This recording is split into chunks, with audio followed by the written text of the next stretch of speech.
ओम शांति। आज की साकार मुरली है। डेट है 14/7/2022, 14 जुलाई 2022। मीठे बच्चे, सब संग तोड़ मुझ एक बाप से योग लगाओ तो तुम मेरी पूरी में आ जाएंगे। अंतमते सोगति हो जाएगी।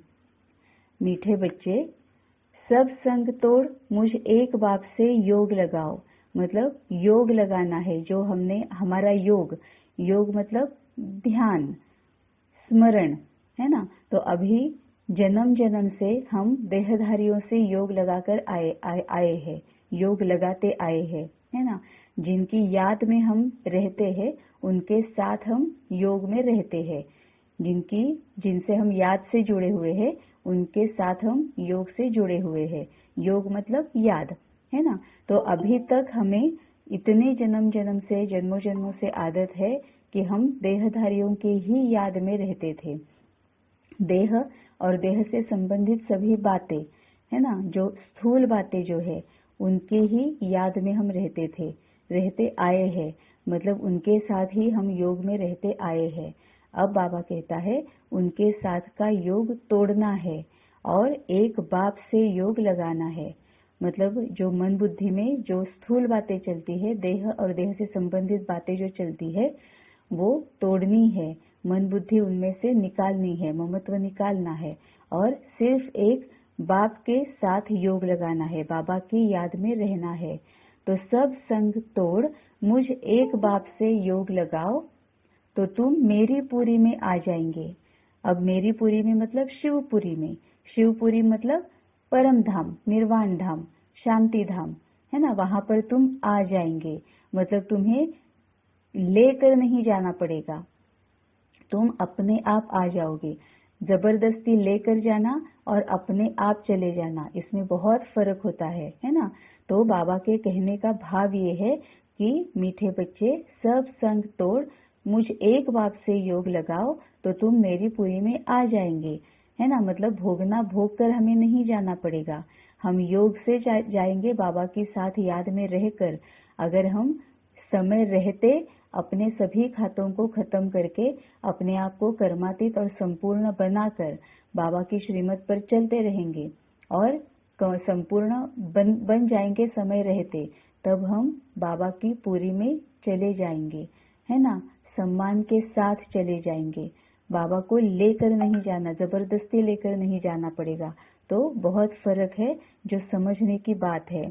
तो मीठे बच्चे, सब संग तोड़ मुझ एक बाप से योग लगाओ तो तुम मेरी पूरी में आ जाएंगे। जैसे बाबा कहता है ना कि मक्खन से बाल निकलता है, इतना स्मूथली हम बाबा की पूरी में चले जाएंगे। अंतमते सोगति हो जाएगी। मतलब बाबा की ही याद में रहने की वजह से बाबा के साथ चले जाएंगे। अगर देहधारी की याद आएगी, इसका मतलब देहधारी के साथ कार्मिक अकाउंट्स बचे हुए हैं, खत्म नहीं हुए हैं, उनको खत्म करना पड़ेगा। तो फिर से उनके साथ जाना पड़ेगा, है ना। मतलब उन्हीं के साथ जन्म में आना पड़ेगा। मतलब इसी सृष्टि पर फिर से जन्म लेना पड़ेगा ताकि वो कार्मिक अकाउंट्स हम खत्म करें और फिर बाबा के साथ चले जाए। तो मीठे बच्चे, सब संग तोड़ मुझ एक बाप से योग लगाओ तो तुम मेरी पूरी में आ जाएंगे। अंतमते सोगति हो जाएगी। प्रश्न है, जो साइलेंस की अवस्था में जाने का पुरुषार्थ करते हैं उन्हें क्या अच्छा नहीं लगता?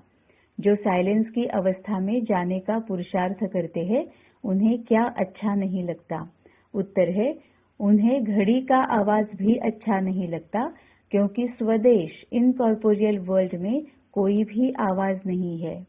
इसीलिए तुम वाणी से परे जाने का पुरुषार्थ करते हो। वाणी से परे जाने का पुरुषार्थ करते हो। तुम्हें अशरीरी हो अपने स्वधर्म में टिकना है।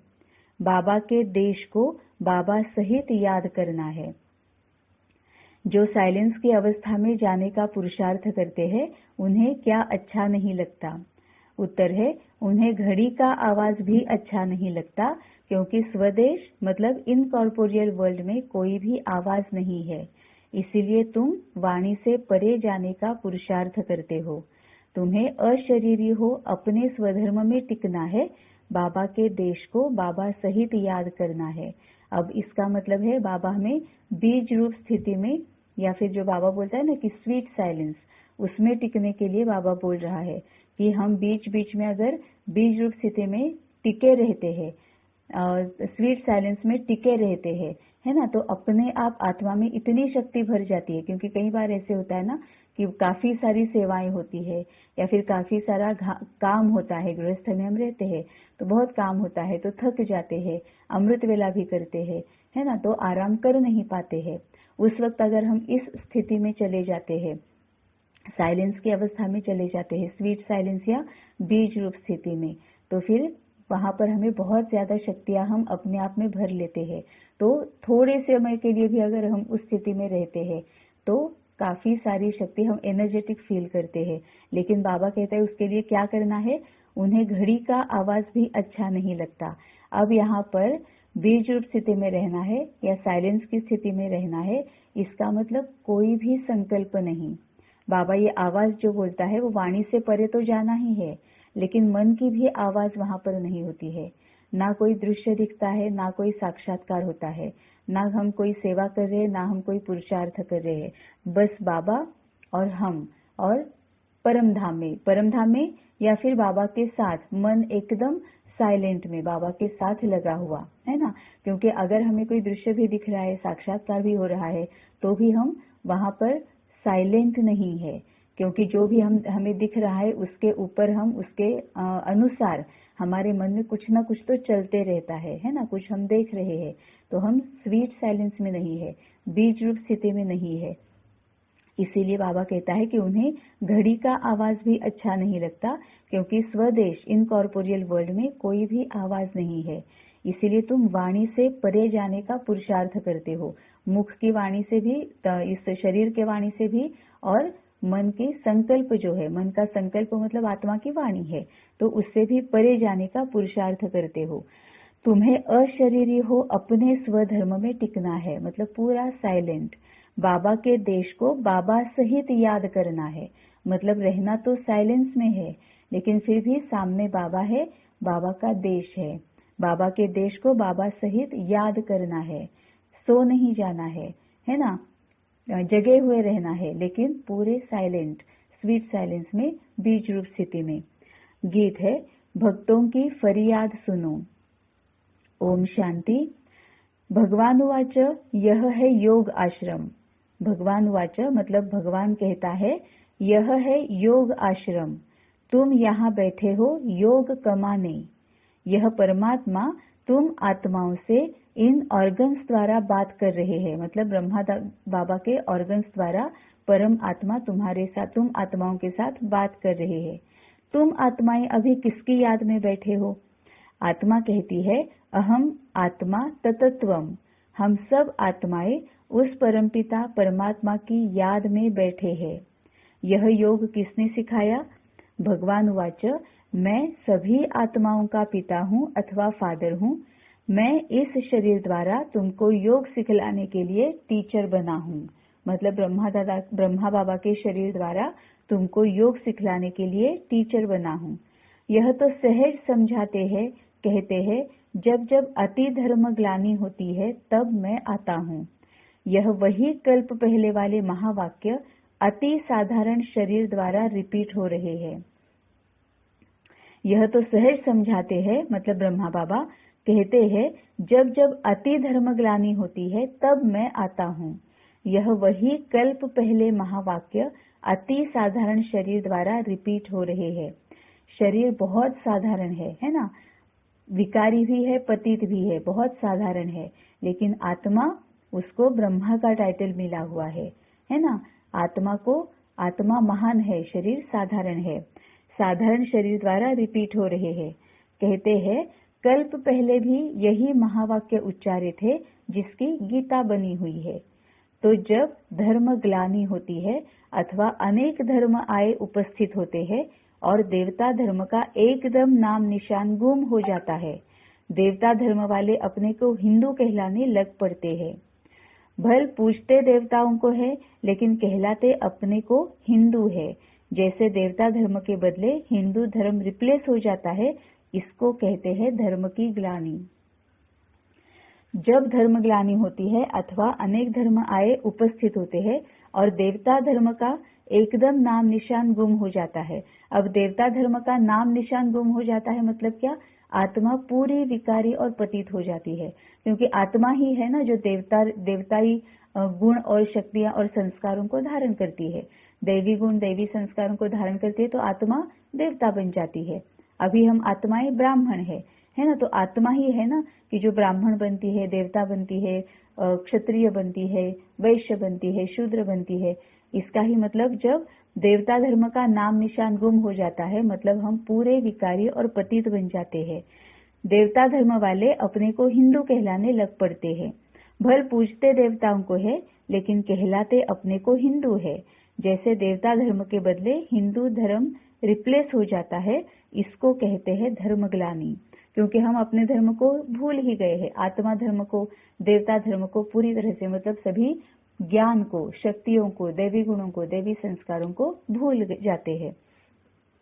जब वह एक दैवी धर्म का नाम निशान गुम हो जाता है, उसके बदले अनेक धर्म, मठ, पंथ निकल पड़ते हैं।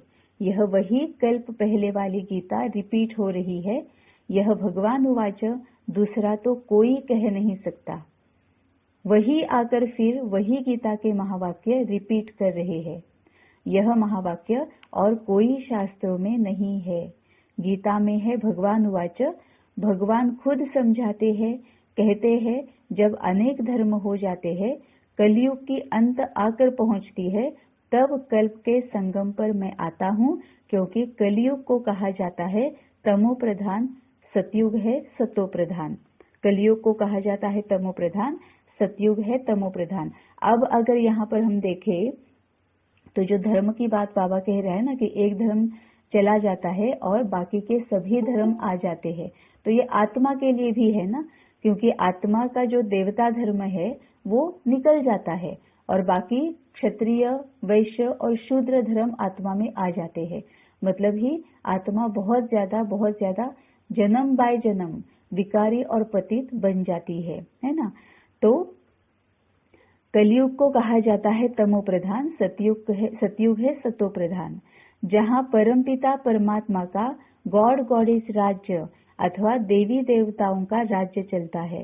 वह भी इस ही स्टेज पर चलता है, वैकुंठ कोई दूसरी जगह नहीं है। इस ही भारत में देवी देवताओं का राज्य था, जो अब प्रायः लोप हो गया है। अब जब बाबा भारत की बात कहता है तो अभी जो हमें भारत दिख रहा है उतने से ही भारत की बात बाबा नहीं कहता है। बाबा भारत प्राचीन भारत खंड की बात कहता है ना। अभी जैसे हमारे सामने बांग्लादेश, पाकिस्तान ये अलग हो गए, टुकड़े हो गए उसके, और छोटा सा भारत बच गया। लेकिन प्राचीन भारत जो है वो बहुत बड़ा था, है ना। कई सारे जो अभी देश है वो भारत में ही थे, तो वो बहुत बड़ा भारत था। उस प्राचीन भारत खंड की बाबा बात करता है।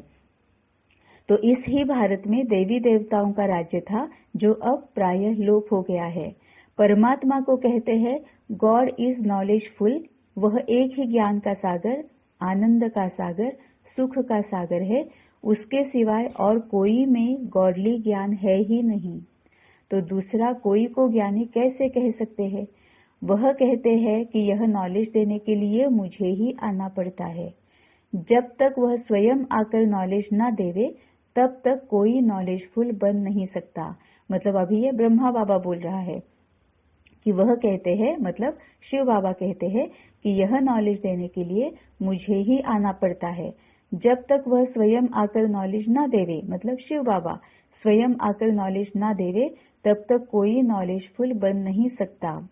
इस गॉडली नॉलेज को ही फिलॉसफी कहा जाता है, जिससे आत्मा पावन बनती है। अब प्रश्न उठता है कि तुम यहाँ किस लिए आए हो?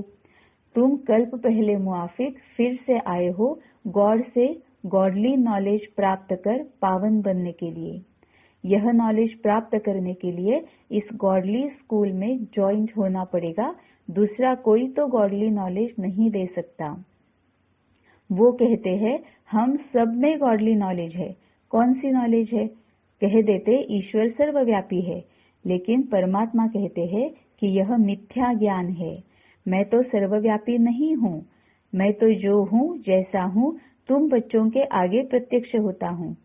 जब तक मैं अपना ज्ञान स्वयं आकर न सुनाऊं, तब तक मुझे कोई जान नहीं सकता और न कोई मेरे पास पहुंच सकता। इसीलिए मुझे आना पड़ता है और मैं आता हूँ कल्प के संगम पर बस। और जब मैं आता हूँ तब यह ज्ञान देने वाले डॉक्टर ऑफ फिलॉसफी साधु महात्मा बहुत है। वह भी यही ज्ञान देते हैं कि हम सब परमात्मा है। अब एक तरफ कहते हैं परमात्मा एक है, दूसरे तरफ उन्हों की अनेक मतें। अब किसको मानना चाहिए? उन्हों को गॉड ने तो मत नहीं दी ना। एक तरफ है गॉड की एक मत, दूसरे तरफ इतनी अनेक मतें।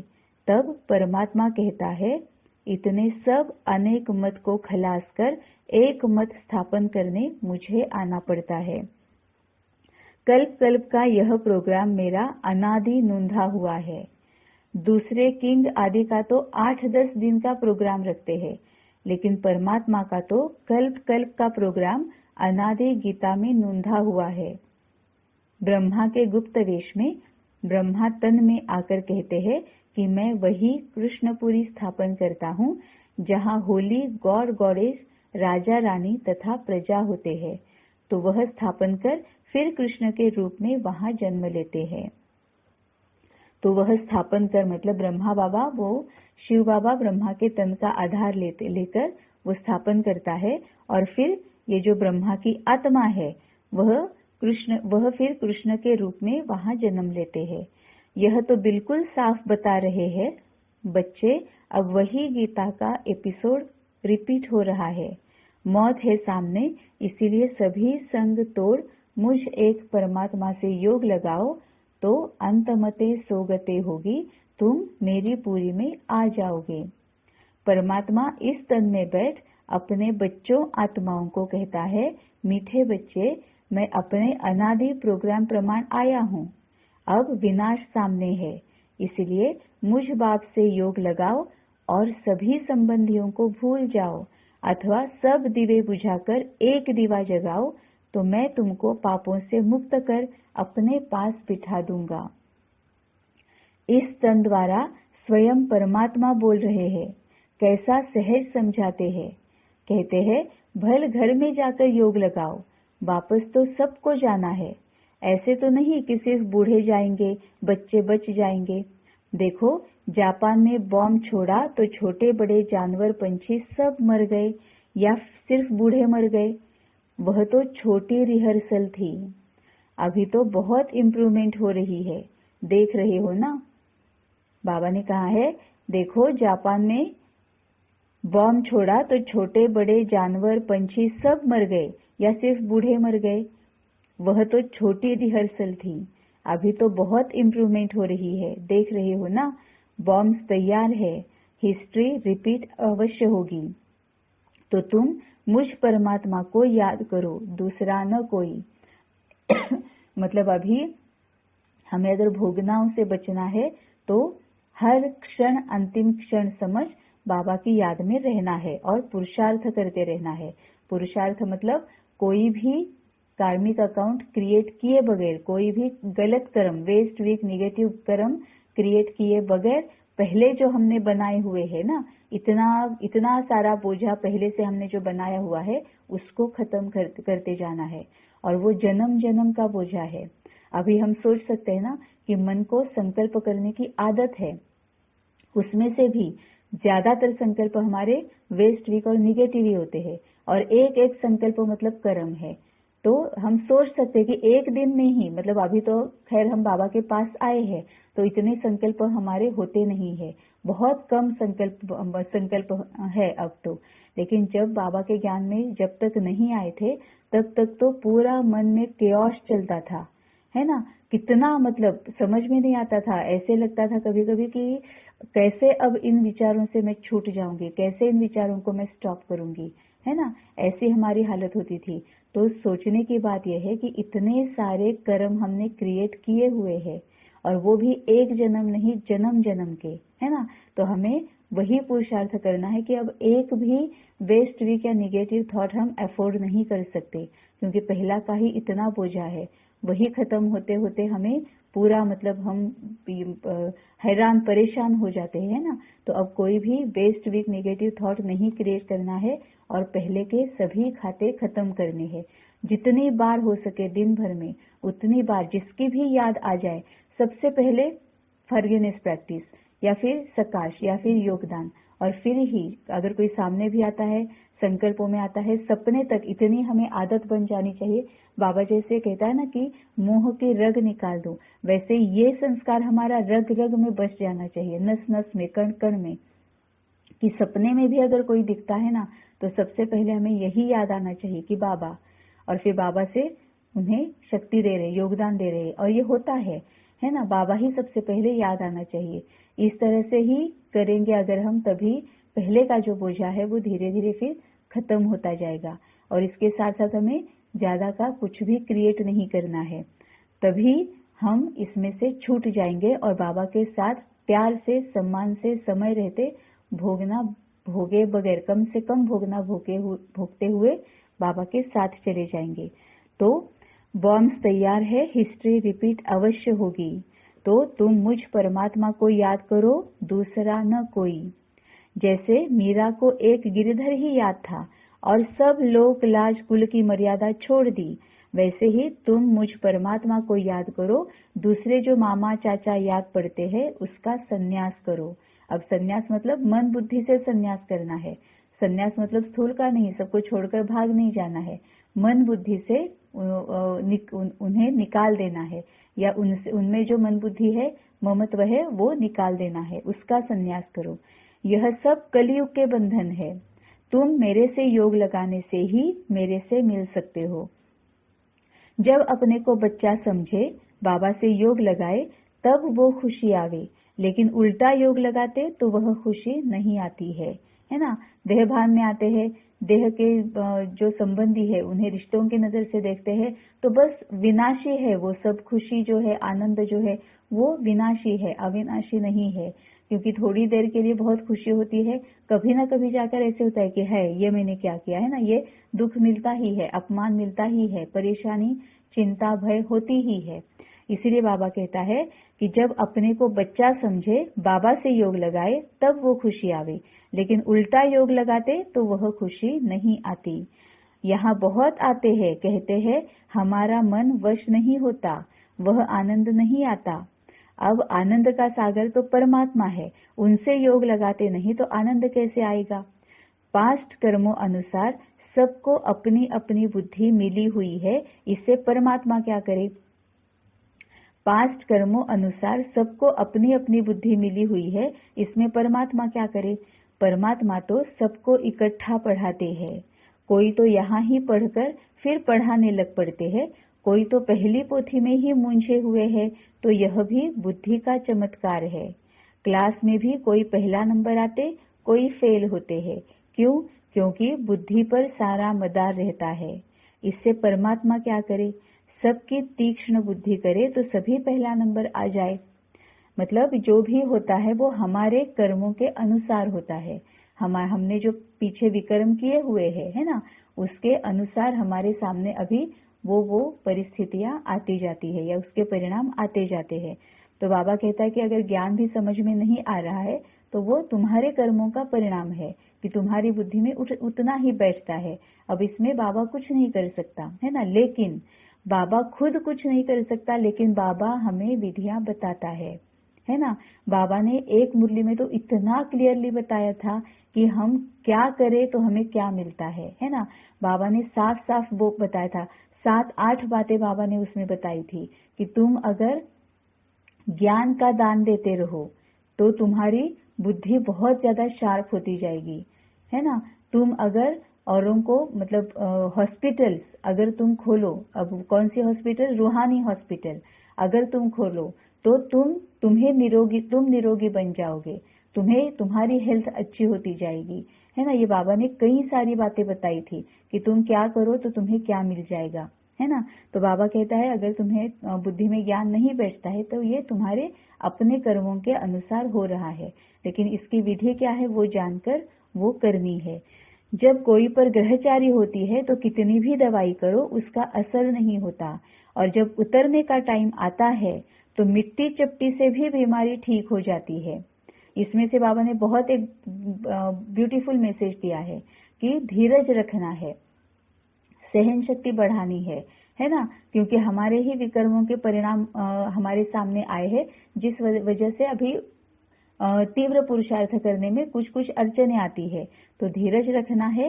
तो बाबा कहता है कि जब कोई पर ग्रहचारी होती है, मतलब हमारे विकर्मों के परिणाम जब हमारे सामने आते हैं तो कितनी भी दवाई करो उसका असर नहीं होता, और जब उतरने का टाइम आता है तो मिट्टी चपटी से भी बीमारी ठीक हो जाती है। तो जब समय आएगा तो यह पॉइंट्स भी किसकी बुद्धि को टच हो जाएगी। अभी कई नहीं सुनते हैं, आगे चल सुनने लग पड़ेंगे, इसमें हमको राजी रहना पड़ेगा। लेकिन इसके साथ साथ बाबा कई मुरली में ये भी कहता है कि संगम के समय पर तुम्हें वरदान है। ये जो संगम का समय है उसमें तुम सभी बच्चों को वरदान है कि तुम समय को नजदीक ला सकते हो। जब समय आएगा तब हो जाएगा, जब समय आएगा तब हो जाएगा, ऐसा करके अलबेले नहीं रहना है, समय पर नहीं छोड़ देना है ना। जैसे कल की मुरली में भी बाबा ने कहा था कि अगर होगा, ड्रामा में होगा तो हो जाएगा, ऐसे करके पुरुषार्थहीन नहीं बनना है। तो यही बात आज बाबा समझा रहा है कि समय जब आता है जिसका तो वो हो जाता है, वो ज्ञान में भी आ जाएगा, बुद्धि में भी सब कुछ आ जाएगा। लेकिन इसके साथ साथ ये भी नहीं भूलना है कि बाबा कहता है इस संगम पर तुम बच्चों को वरदान है कि तुम समय को नजदीक ला सकते हो। अब वो कैसे लाना है, बाबा ने जो विधियां बताई हुई है ना, उन विधियों को अगर हम फॉलो करते हैं सिंसियरली, मन से, तहे दिल से, है ना, नेमीनाथ बनकर नहीं, तो हम समय को नजदीक ला सकते हैं। जो भी परेशानियां हैं उनसे हम जल्द से जल्द पार हो सकते हैं, है ना, ये भी याद रखना है। तो परमात्मा के आने जाने, ज्ञान सुनाने की गति ही न्यारी है। ओम शांति। घड़ी का भी आवाज नहीं चाहिए, क्योंकि अभी हमारी वानप्रस्थ अर्थात वाणी से परे अवस्था है। हम वाणी से परे जाते हैं इनकॉर्पोरियल वर्ल्ड, जहां आत्माएं रहती है वहां वाणी नहीं है, सुप्रीम साइलेंस है। तो इस साइलेंस अवस्था में पहुंचने का पुरुषार्थ करते हैं, इसीलिए आवाज अच्छा नहीं लगता। उस स्वदेश में आवाज नहीं होता है, इसीलिए वानप्रस्थ अर्थात वाणी से परे जाने के लिए हम पुरुषार्थ करते हैं। मतलब ये जो शरीर की वाणी है उसका भी जब जरूरत हो और जितना जरूरी है उतना ही उपयोग करना है। और ऐसे ही आत्मा की जो वाणी है, मतलब संकल्प है ना, मन है, मन संकल्प करता है, तो आत्मा की जो वाणी है मतलब संकल्प है, वो भी बाबा जैसे कहता है ना कि कम खर्चा बाला नशीन, कम से कम संकल्पों में ज्यादा से ज्यादा प्राप्ति प्राप्त करनी है। तो आत्मा की जो वाणी है मतलब संकल्प जो है वो भी कम से कम होने चाहिए, क्योंकि जितने कम से कम संकल्प होते हैं उतना हर एक संकल्प हमारा पावरफुल हो जाता है ना, क्योंकि हम कोई वेस्ट वीक नेगेटिव क्रिएट ही नहीं कर रहे हैं। तो जो भी कर रहे हैं वो श्रेष्ठ से श्रेष्ठ संकल्प क्रिएट कर रहे हैं, तो उसकी पावर भी ज्यादा होती है। तो वानप्रस्थ का अर्थ ही है निर्वाण देश में जाना, जहां हम, तुम और सारी दुनिया की सोल्स निवास करती है। यह कॉर्पोरियल वर्ल्ड तो है पार्ट बजाने के लिए स्टेज, बाकी बिगर पार्ट वहां स्वीट साइलेंस होम में जाकर निवास करते हैं। यह कॉर्पोरियल वर्ल्ड तो है पार्ट बजाने के लिए स्टेज, बाकी बिगर पार्ट वहां स्वीट साइलेंस होम में जाकर निवास करते हैं। यह साकार खेल चलता है आकाश तत्व में, और आत्माओं का देश है महत तत्व, वह बहुत दूर देश है। तो जो उस साइलेंस देश से योग लगाए बैठते हैं उनको घड़ी का आवाज भी अच्छा नहीं लगता। इसको कहा जाता है अपने असली स्वधर्म में टिकना अथवा अशरीरी हो रहना, अर्थात अपने बाबा के देश को बाबा सहित याद करना, क्योंकि अपना बाबा है उस दूर देश का रहने वाला, वहां से आता है इस पराये देश में। पराये देश में क्यों आता है? अपनी बादशाही स्थापन करने और गुप्त वेश में आता है। अब यहाँ पर बाबा ने बार बार यही समझाया है कि अपने बाबा के देश को बाबा सहित याद करना है। अब ये क्यों कहा है? क्योंकि अभी जो साधु संत सन्यासी जो है ना, वो सिर्फ उस तत्व को याद करते हैं, इसीलिए उन्हें फायदा नहीं होता है। इसीलिए बाबा कहता है कि उस तत्व को मतलब उस देश को याद करना है और बाबा के साथ याद करना है। क्योंकि हमें जो कुछ भी वर्षा मिल रहा है वो उस देश से नहीं मिल रहा है, परम धाम से नहीं मिल रहा है, निर्वाण धाम से, शांति धाम से नहीं मिल रहा है। हमें वर्षा मिल रहा है वो बाबा से मिल रहा है। मतलब ही बाबा ने इसमें इतना गहन मैसेज दिया है कि अगर तुम स्वीट साइलेंस में भी रहो तो भी तुम्हें शक्तियां लेते रहना है ना। बाबा को सामने देखते हैं तो अपने आप हम शक्तियां ले रहे हैं ना। तो बाबा ने तभी बार बार यही कहा है कि अपने बाबा के देश को बाबा सहित याद करना, क्योंकि अपना बाबा है उस देश का रहने वाला। तो अपनी बाबा आते हैं पराये देश में। पराये देश में क्यों आता है? अपनी बादशाही स्थापन करने और गुप्त वेश में आता है। उनका पार्ट है इनकॉग्निटो। जैसे तुम्हारा यह पुराना शरीर है, ऐसे मुझे भी पुराने शरीर में प्रवेश कर इस पुरानी सृष्टि का विनाश और नई दैवी सृष्टि की स्थापना करने आना पड़ता है। तो पुराने घर में जो आएगा तो जरूर शरीर भी पुराना लेना पड़ेगा ना। यहाँ नया दिव्य शरीर आए कहाँ से? तो वो भी है इनका पुराना तन, जिस तन से श्री कृष्ण की राजधानी स्थापन करते हैं। यहाँ नया दिव्य शरीर आए कहाँ से? तो वो भी है इनका पुराना तन, जिस तन से श्री कृष्ण की राजधानी स्थापन करते हैं। तो इनके पास जो आते हैं उनको पहले साक्षात्कार भी उस वैकुंठ का होता है। वैकुंठ की बाल लीला, रास लीला देखते हैं अथवा विष्णु का साक्षात्कार करते हैं, क्योंकि अगर सुप्रीम सोल का साक्षात्कार कराए तो वह समझ नहीं सकेंगे कि यह क्या चीज है, क्योंकि उस बाप का तो कोई को पता ही नहीं है कि यह कोई परमात्मा है ना। मतलब पहले पहले बाबा कृष्ण का साक्षात्कार कराता था, विष्णु का साक्षात्कार कराता था, सतयुग का साक्षात्कार कराता था। आज बाबा ने इस मुरली में क्लैरिटी दे दी है कि बाबा उस वक्त वो साक्षात्कार क्यों कराता था और बाद में बाबा ने वो साक्षात्कार करना बंद क्यों कर दिया, है ना। इसका आंसर बाबा ने दे दिया। अब पहले पहले बाबा वो साक्षात्कार क्यों कराता था? क्योंकि किसी को भी परमपिता परमात्मा हमारा बाबा कैसे दिखता है वो पता ही नहीं था। तो वो समझेंगे भी कैसे? बाबा भले उन्हें साक्षात्कार कराए, लेकिन बाबा है पॉइंट ऑफ लाइट, वो किसी को पता ही नहीं है कि बाबा दिखता कैसे है ना। इसलिए बाबा के पास तो सबको लाना है।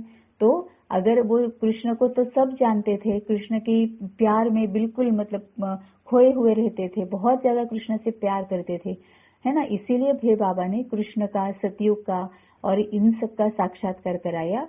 देवी देवताओं का भी साक्षात्कार, विष्णु का साक्षात्कार कराते थे ना, तो देवी देवताओं का साक्षात्कार कराया और उन्हें यकीन दिलाया कि कुछ तो मेरे पास है जो तुम्हें मिल सकता है। फिर धीरे धीरे बाबा ने अपनी पहचान दे दी, है ना, कि मैं परम पिता हूँ, परम आत्मा हूँ। मैं दिखता कैसे हूँ? Point of light.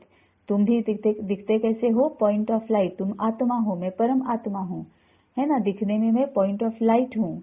और फिर जब बाबा ने अपने बारे में बता दिया कि मैं कैसे दिखता हूँ, क्या दिखता हूँ, तब सबको पता चला ना कि अरे हाँ, ये दिखता है तो ये बाबा है। ये फिर उन्हें साक्षात्कार होने लगा। अभी भी हमें दिखता है ना, पॉइंट ऑफ लाइट, स्टार की जैसे, बस एक क्षण में, एक सेकंड भी नहीं, फ्रैक्शन ऑफ सेकंड आकर चला जाता है, एकदम से चमक कर चला जाता है सामने, है ना।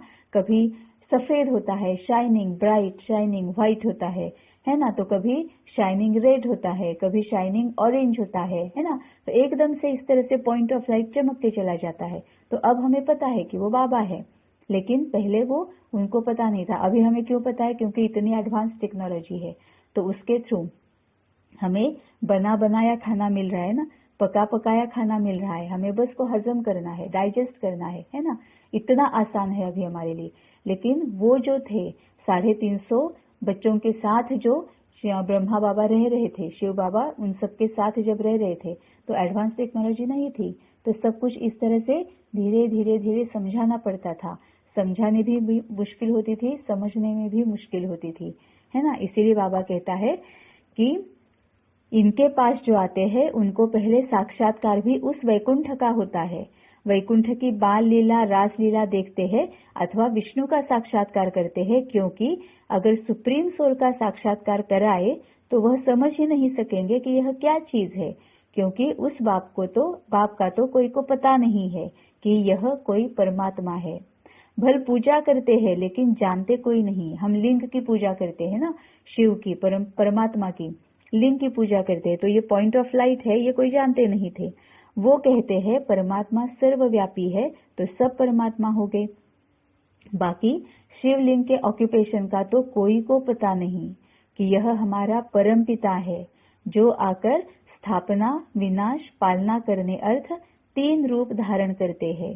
स्थापना, विनाश, पालना करने अर्थ 3 रूप धारण करते हैं। वह तो इसी समय आकर अपना ऑक्यूपेशन बताते हैं और कहते हैं जिसको वैकुंठ की बादशाही का वारिस बनना हो वो यहाँ आकर मेरा बच्चा बने। है ना, अभी समझ में आया कि बाबा वैकुंठ का साक्षात्कार क्यों कराता था, क्योंकि बाद में फिर बाबा ने कहा कि अब ये वैकुंठ है, मतलब ये सतयुग है, ये कृष्ण है ना, ये विष्णु है। अब अगर इस वैकुंठ में आना है तो आकर मेरे बच्चे बन जाओ। तो इसी समय आकर अपना बाबा आकर अपना ऑक्यूपेशन बताते हैं और कहते हैं जिसको वैकुंठ की बादशाही का वारिस बनना हो वो यहाँ आकर मेरा बच्चा बने। मैं उनको संपूर्ण निर्विकारी बनाए अपनी राजधानी में ले जाऊंगा। मतलब अभी सामने पूरा पिक्चर आता है ना, पूरा मूवी जैसा आता है कि उस वक्त कैसे कैसे क्या क्या होगा, है ना। किसी को भी पता नहीं है, एडवांस टेक्नोलॉजी नहीं है ना। ब्रह्मा बाबा भी बिल्कुल नए नए हैं, उनके भी समझ में धीरे धीरे से आ रहा है। फिर वो धीरे धीरे बाकियों को समझा रहे हैं। फिर शिव बाबा ब्रह्मा बाबा को कैसे समझा रहा है, फिर ब्रह्मा बाबा औरों को कैसे समझा रहा है, पूरा मूवी की तरह सामने आ रहा है ना। और बाबा अगर ये मूवी की तरह सामने हमें दिखा रहा है, इसका मतलब इसमें कोई ना कोई तो बात पक्की होगी, तो इसको बहुत अच्छे से समझ भी लेना है। बाबा बता रहा है मतलब उसमें कोई बात जरूर होगी, है ना, इसीलिए समझ भी लेना है। तो मैं उनको संपूर्ण निर्विकारी बनाए राजधानी में ले जाऊंगा। यह आता ही है सभी मैली सोल्स को प्यूरिफाई बनाने, इससे प्रकृति भी पवित्र बन जाती है। प्रकृति मतलब शरीर। तो मैं सोल्स जब प्यूरिफाई हो जाती है, पवित्र बन जाती है, तो शरीर भी पवित्र बन जाता है। वहां तो सोल्स भी प्योर, तो 5 तत्व भी प्योर होते हैं। है ही डीटी वर्ल्ड, तो फिर क्या। इस समय वह डिटिज्म की फिलॉसफी गुम हो गई है। कोई को पता नहीं कि डीटी वर्ल्ड भी यहाँ थी। वो समझते हैं कि ऊपर आकाश में कहाँ देवताएं रहते हैं, लेकिन उनके चित्र यहाँ है, हिस्ट्री यहाँ है, तो हिस्ट्री यहाँ है तो जरूर यहाँ हो गए हैं। यह दुनिया तो सदा चलती रहती है। मतलब जो भक्ति मार्ग में बताया ना, कल भी बाबा ने क्लियर किया था कि भक्ति मार्ग में जो बताया है ना कि प्रलय हो जाएगा, पूरी बारिश इतनी ज्यादा हो जाएगी, प्रलय हो जाएगा, सब निकल जाएंगे, साफ हो जाएगा, पूरी पूरी सृष्टि पानी से भर जाएगी, और फिर उस पानी में से तैरते तैरते पीपल के पत्ते पर छोटा सा बच्चा कृष्ण आ जाएगा अंगूठा चूसते हुए, है ना। ये भक्ति मार्ग में बताया है। लेकिन बाबा ने कल भी क्लियर किया था कि ऐसा कुछ नहीं होता है, ये सृष्टि चलती रहती है। ऐसा एक दिन भी नहीं होगा कि यहाँ सृष्टि पर मनुष्य नहीं होंगे, है ना। तो ये तो पूरा चक्र है। तो कल जैसे बाबा ने बताया था कि तुम पहले परम धाम में जाते हो और तुम सतयुग में आते हो, और फिर बाकी की आत्माएं परम धाम में जाती रहती है ना। मतलब कभी भी ऐसा समय नहीं होता है कि पूरी सृष्टि खाली है, कोई भी मनुष्य आत्मा वहां पर, जीव आत्मा कोई भी यहाँ पर नहीं है, ऐसे होता नहीं है। तो यह दुनिया तो सदा चलती रहती है। प्रलय तो कब होती नहीं, ये बाबा ने आगे बता दिया। प्रलय तो कब होती नहीं है, जब विनाश हो जाता तो सभी सोल्स चली जाती है, बाकी दैवी धर्म यहाँ स्थापन हो जाता है। अब प्रलय हो जाती है जो भक्ति मार्ग में दिखाया है ना, तो वो तो हो जाती है, लेकिन स्थूल में नहीं होती है, वो आत्मा के लिए होती है। बाबा ज्ञान की इतनी जोर से बारिश करता है कि हमारे विकार उस बारिश में, उस प्रलय में खत्म हो जाते हैं, धुल जाते हैं, है ना। बाबा के ज्ञान की बारिश की प्रलय होती है और विकार उसमें से नष्ट हो जाते हैं, धुल जाते हैं और संस्कार रह जाते हैं। तो प्रलय तो कब होती नहीं है, जब विनाश हो जाता है तो सभी सोल्स चली जाती है, बाकी दैवी धर्म यहाँ स्थापन हो जाता है। जैसे अनाज होता है तो सब नहीं खाया जाता है, बहुत खाया जाता है तो थोड़ा बहुत बचाया जाता है बोने के लिए। बाबा ने एग्जाम्पल कितना ब्यूटीफुल दिया है कि जैसे अनाज होता है तो सब नहीं खाया जाता है, बहुत खाया जाता है, थोड़ा बहुत बचाया जाता है बोने के लिए, नहीं तो बीज कहाँ से आवे। अगर प्रलय हो जाए तो अनाज भी खलास हो जावे, फिर बोने के लिए अनाज कहाँ से आवे जो दूसरा निकले। तो अनाज भी जैसे अनादि है ही तो मनुष्य भी है ना। अगर कृष्ण ने भी जन्म लेना है तो उसके माता पिता भी तो चाहिए ना, तो इस मनुष्य सृष्टि पर कोई ना कोई तो चाहिए होगा ना, तभी तो ये सभी देवी देवताएं, ये जो अष्टरत्न है, कृष्ण है अष्टरत्न है ना, ये जो 108 रत्न है, वो जन्म कहाँ से लेंगे, उनके लिए माता पिता की भी तो जरूरत है। तो ये सृष्टि चलती रहती है। तो अनाज भी जैसे अनादि है ही तो मनुष्य भी है ही। तो परमात्मा जैसे कुछ बीज बचाए बाकी सबको ले जाते हैं, जिससे फिर सृष्टि की वृद्धि होती है।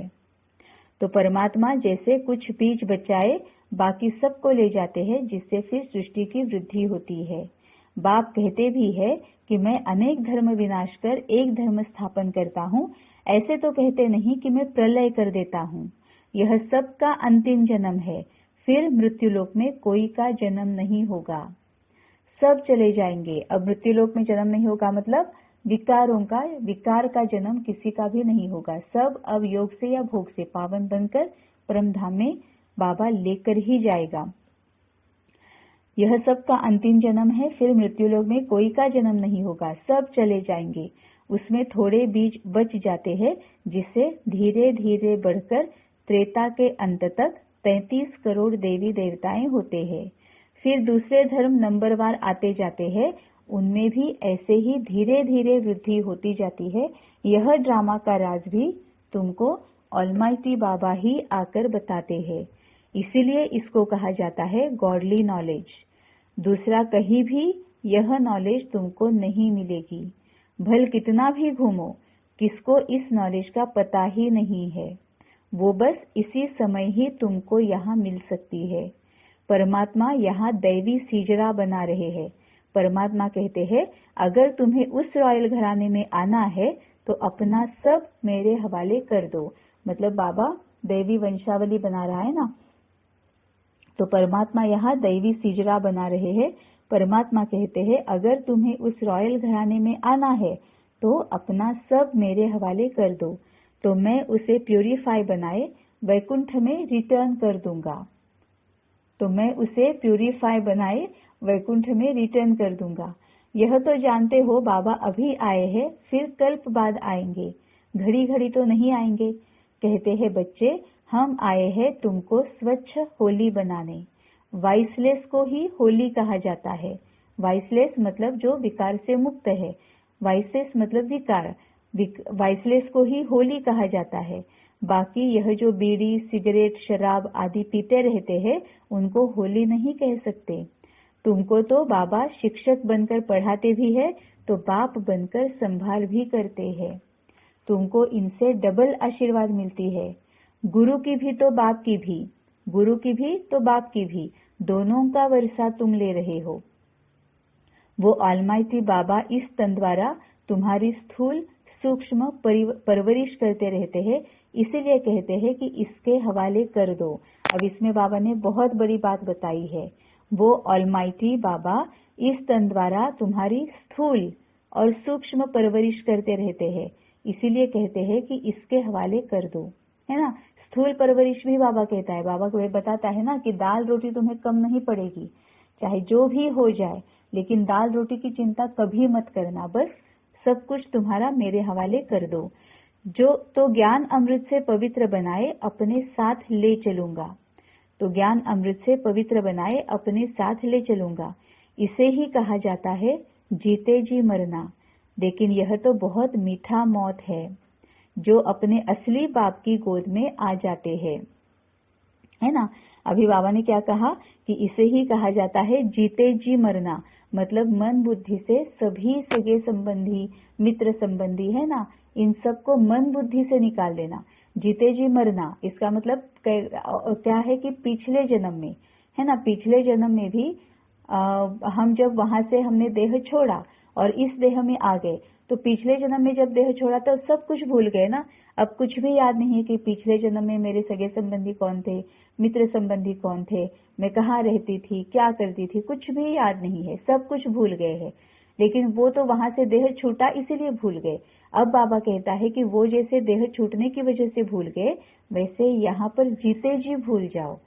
जो भी बाबा के पास आने से पहले जो कुछ भी था, सगे संबंधी, मित्र संबंधी, है ना, वो सब कुछ मन बुद्धि से निकाल दो।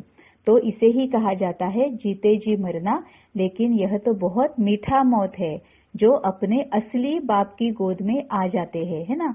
मीठा मौत है क्योंकि अब हमें पूरी तरह से बाबा ने क्लैरिटी दी है कि अब देह छूटते समय क्या करना है, किस स्थिति में रहना है, किसको याद करना है ना। और एक बहुत ज्यादा हमें अर्ज है ना कि कब हम बाबा से मिले, बाबा को कब हम महसूस करें। वैसे देखने वाले तो है ही नहीं, क्योंकि जैसे ही शरीर से छूटेंगे तो शरीर ना होने की वजह से आंखें भी नहीं है, लेकिन महसूस करेंगे। देखते तो अब भी है ना, परमात्मा, अभी जैसे ऊपर बाबा ने कहा कि परमात्मा का साक्षात्कार होते रहता है। स्टार सामने ऐसे एकदम से चमक कर चली जाती है, तो परमात्मा का तो साक्षात्कार होते रहता है। तो इसे ही कहा जाता है जीते जी मरना। लेकिन यह तो बहुत मीठा मौत है जो अपने असली बाप की गोद में आ जाते हैं। कितना अच्छा समझाए, कितना समझाए, फिर भी कह देते हैं मन मनाभव मध्याजी भव। मन मनाभव मतलब अभी बाबा के बाबा के मन से अब हमारे मन बुद्धि को जोड़े रखना है। और मध्याजी भव मतलब औरों की भी पालना करनी है। मध्याजी मतलब विष्णु, ब्रह्मा विष्णु शंकर, मध्य में आता है विष्णु। तो ब्रह्मा बनकर मन मनाभव, ब्रह्मा बनकर मन बुद्धि से बाबा के साथ निरंतर कंबाइंड रूप में रहना। और मध्याजी भव मतलब विष्णु बनकर, मतलब औरों की भी पालना करना, औरों को भी उन्हें उनके विकारों से, कमी कमजोरियों से, अवगुणों से छूटने के लिए उनका सहयोग देना। फिर भी कह देते हैं मन मनाभव मध्याजी भव, मतलब धारण करो और कराओ। अच्छा, मीठे मीठे सिकिलधे बच्चों प्रति माता पिता बाप दादा का याद, प्यार और गुड मॉर्निंग। रूहानी बाप की रूहानी बच्चों को नमस्ते।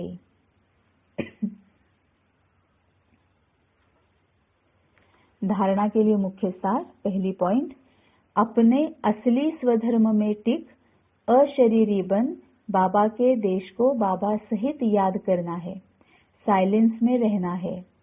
अपने असली स्वधर्म में टिक। अब असली स्वधर्म क्या है? शांति, है ना। हमारा स्वधर्म ही है शांति। मैं शांत स्वरूप आत्मा हूँ, है ना। क्योंकि आत्मा को आत्मा स्थिति में रहते हैं को तो शरीर ही नहीं है ना। कुछ देख नहीं सकते, कुछ बोल नहीं सकते, कुछ पढ़ नहीं सकते, कुछ सुन नहीं सकते। मतलब क्या है? साइलेंस। तो हमारा स्वधर्म ही साइलेंस है, क्योंकि आत्मा को शरीर ही नहीं है। तो अपने असली स्वधर्म में टिक अशरीरी बन बाबा के देश को बाबा सहित याद करना है। मतलब कुछ सुनाई भी दे रहा है तो भी सुनना नहीं है, कुछ दिखाई भी दे रहा है तो भी देखना नहीं है। मुझे ये शरीर है, मुझे आंखें है, कान है, मुख है ना, यही भूल जाना है। और बाबा के देश को बाबा सहित याद करना है। मतलब बाबा ने इन स्थूल आंखों को भूल जाना है, और जो बाबा ने दिव्य आंखें दी हुई है, दिव्य नेत्र जो बाबा ने दिया है, उस दिव्य नेत्र से, दिव्य दृष्टि से, बाबा ने जो दिव्य बुद्धि दी है, उससे हमें देखना है बाबा के देश को और बाबा को। साइलेंस में रहना है। दूसरी पॉइंट है, रॉयल घराने में आने के लिए अपना सब कुछ बाप हवाले कर प्यूरिफाई बनना है ना। रॉयल घराना मतलब पवित्र घराना, देवी देवता है ना, पूरे पवित्र है। तो वहां पर आना है तो हमें भी वैसे बनना पड़ेगा, तभी हम वहां पर जा सकते हैं। वरदान है, अब प्यूरिफाई बनाना है मतलब क्या है? बाप के हवाले कर प्यूरिफाई बनाना है, मतलब मनसा वाचा कर्मणा पवित्र।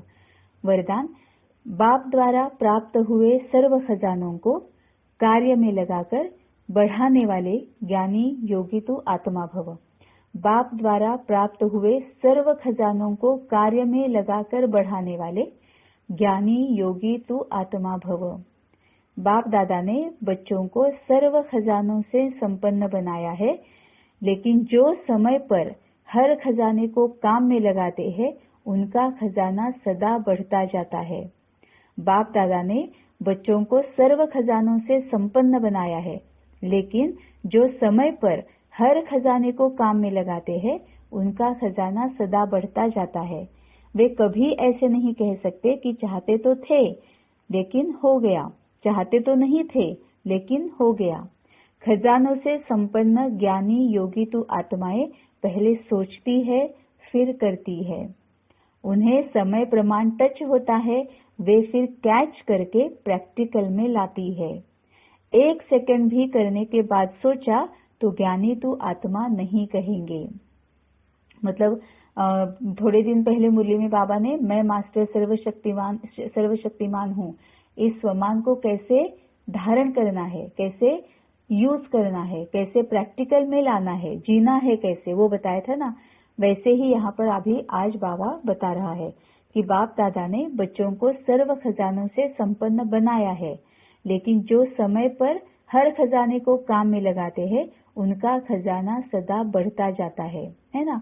मतलब जहाँ पर अगर सामने कोई ऐसी आत्मा आती है जो हमें हलचल में लाने वाली है या हमें अशांत बना रही है, तो उस वक्त जो बाबा ने दिए हुए खजाने हैं, शक्तियों के खजाने हैं, गुणों के खजाने हैं, है ना, तो सहन शक्ति को यूज करना है, धीरजता की शक्ति को यूज करना है, समाने की शक्ति को यूज करना है, स्वीकार करने की शक्ति को यूज करना है, सहयोग देने की, परखने की, निर्णय करने की, है ना, सभी शक्तियों को, मतलब इन शक्तियों का जो खजाना है उनको यूज करना है।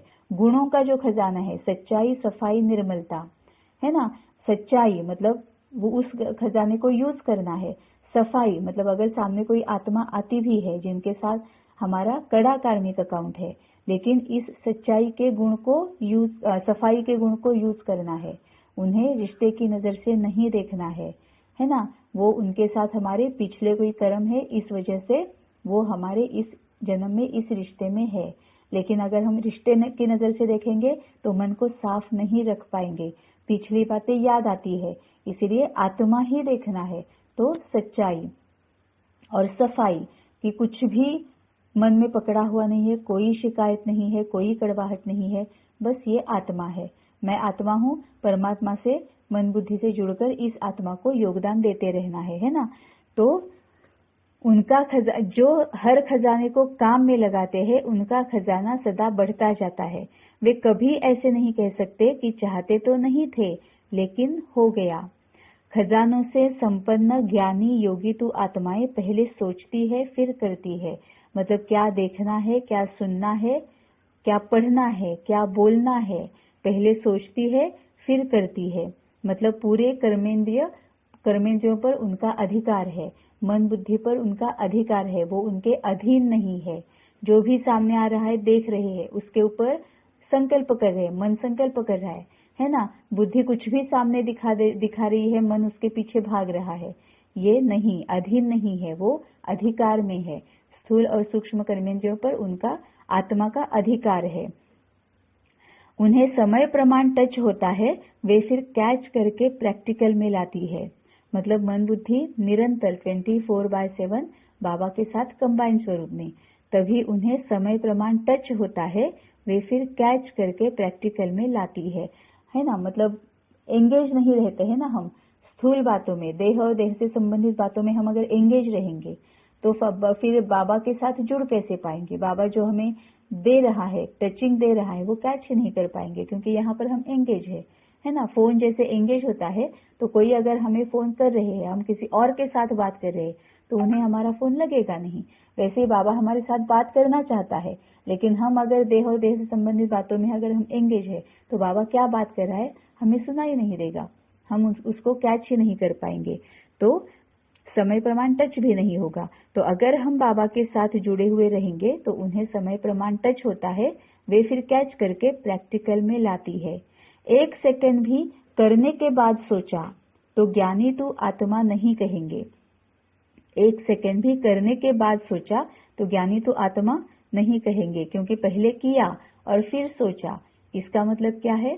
स्थूल कर्मेंद्रियों पर हमारा कंट्रोल नहीं है, अधिकार नहीं है, तो हम ज्ञानी तो आत्मा नहीं कहलाएंगे। स्लोगन है, स्वभाव और विचारों में अंतर होते हुए भी स्नेह में अंतर नहीं होना चाहिए। स्वभाव और विचारों में अंतर होते हुए भी स्नेह में अंतर नहीं होना चाहिए। इसको ही बाबा फ्राक दिल बोलता है ना, रहम दिल बोलता है। तो हर एक का स्वभाव अलग है, अपने अपने पिछले कर्मों के अनुसार, विकर्मों के अनुसार, सकर्मों के अनुसार, है ना, स्वभाव अलग अलग है। जो उन्हें एक्सपीरियंसेस हुए हैं, उनका जो अपब्रिंगिंग है, उनका जो सराउंडिंग है ना, तो उसके अनुसार हर एक का स्वभाव अलग है, हर एक के विचार अलग है। लेकिन स्वभाव में और विचारों में अंतर होते हुए भी स्नेह में अंतर नहीं होना चाहिए। अब ये कब होगा? जब हम अपने आप को पहले आत्मा समझेंगे। जब हम अपने आप को आत्मा समझते हैं तभी आगे की 2 बातें हो सकती है। एक ये कि हम परमात्मा से जुड़ सकते हैं और दूसरी ये कि सामने वाले को आत्मा देख सकते हैं।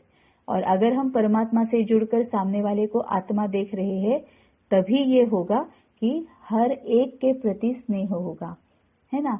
अगर हम ही अपने आप को आत्मा समझ नहीं रहे हैं, हम ही अगर अपने आप को देह समझ रहे हैं, तो ना हम परमात्मा से जुड़ सकते हैं, ना सामने वाले को आत्मा रूप में देख सकते हैं। अगर मैं ही माँ के रोल से नहीं निकलूंगी, है ना, मैं ही माँ के रोल में ही रहूंगी, तो ना मैं परमात्मा से जुड़ सकती हूँ, ना मैं अपने बच्चों को आत्मा स्थिति में देख सकती हूँ। मैं फिर उन्हें बच्चों के नजर से ही देखूंगी। इसलिए सबसे पहले मुझे आत्मा स्थिति में अपने आप को समझना है, देखना है, एक्सेप्ट करना है, स्वीकार करना है, यूज करना है, प्रैक्टिकल में लाना है कि मैं आत्मा हूँ, है ना। किसी के भी साथ मेरा देह से संबंध है ही नहीं, मेरा सिर्फ परमात्मा के साथ और बाकी आत्माओं के साथ ही मेरा संबंध है ना। तभी हम परमात्मा से जुड़कर बाकियों को आत्मा रूप में देख सकते हैं और तभी हम स्नेह स्वरूप बन सकते हैं, है ना। तो स्वभाव और विचारों में अंतर होते हुए भी अगर हम देहभान में आएंगे तो हम वो कैसे है, क्या है, उनका स्वभाव कैसे है, उनका स्वभाव कैसे होना चाहिए, ये ऐसे क्यों सोचते हैं, उन्होंने कैसे सोचना चाहिए, ये हम तभी सोचेंगे, है ना। और फिर इरिटेशन भी आ जाता है, मतलब ही कमी कमजोरियां और अवगुणों के वश हो जाते हैं, तो स्नेह ब्लॉक हो जाता है ना। फिर गुस्सा या फिर इरिटेशन ये फिर आते जाता है। इसीलिए स्वभाव और विचारों में अंतर होते हुए भी स्नेह में अंतर नहीं होना चाहिए जब हम आत्मा स्थिति में परमात्मा से जुड़कर रहते हैं। ओम शांति।